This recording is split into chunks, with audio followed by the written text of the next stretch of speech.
Hello everyone, and welcome to my interpretation of Apep 16 on Dislyte 2.0. Let's go through my team's relics here real quick.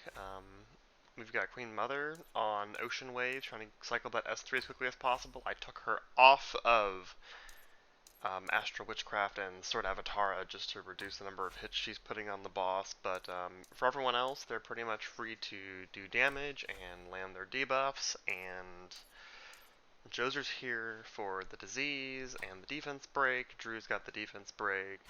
Freddy has been hitting surprisingly well. I don't want to pretend this is like a perfect comp. We're getting like a 60% win rate. I'm also not advocating that you be blitzing here, but this is just to illustrate, quickly for the video here about how well the team's doing. Clara's obviously cleansing, keeping the team in one piece. I haven't done too much in the way of optimizing these first two waves yet because, frankly, Apep is still just unstable enough that, we're just trying to still see what works here. But I kind of like where I've landed here. This feels reasonable. I've been messing with Sanders as well in Drew's place because we don't specifically need the second defense break, but I'm pretty sure that if I did a little more tuning in these early waves, that Drew could be pulling a lot more early weight here as well. But yeah.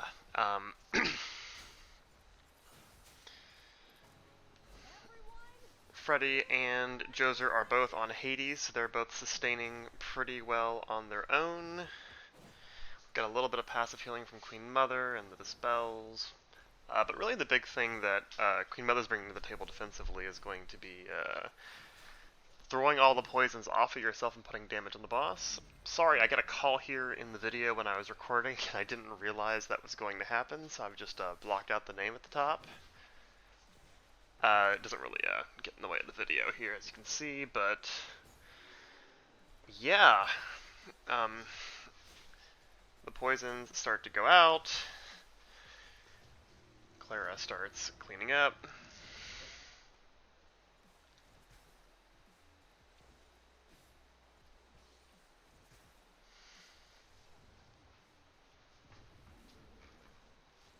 Queen Mother takes it and gets it off your team.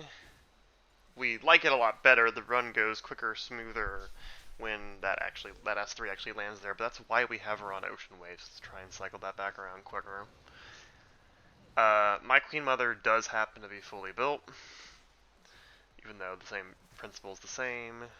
She gets a lot of AP push from all the poisons, so she's going to be constantly cycling. Disease is up. We got 4 poisons reflected back at the boss, so Apep's going to be taking 16% damage every time he takes his turn. Right there, you just saw it.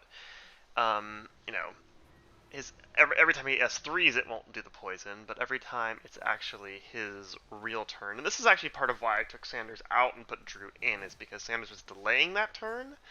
And while it was kind of neat in building up a larger quantity of poison stacks, him going, damaging him certainly helps our win condition here. And this is a comp that has a couple different little win conditions. Obviously in the stablest run everyone survives, but this comp can lose a couple people because we have, another 20% damage is about to tick here, another 16% will tick. A lot of the damage is already on the boss. We just need to keep him diseased and not die.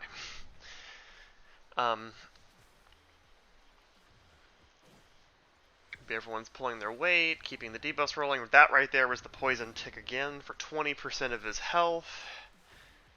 We lose Mother, and by the end of this run, we're about to lose Drew and Clara here, but it's not going to matter because our team's resilient enough. That was the poison tick. He is dead. Match is done. So let me know what you think. I've been messing around with some runs where I take Clara out and put in like Tyr or someone who's not actually cleansing the poisons. So Jinyu Mao is able to throw a larger quantity of poisons at Apep. However, that's a lot riskier, higher stakes play. So I haven't quite come to a consensus on that yet. But let me know what you think, and best of luck on Apep.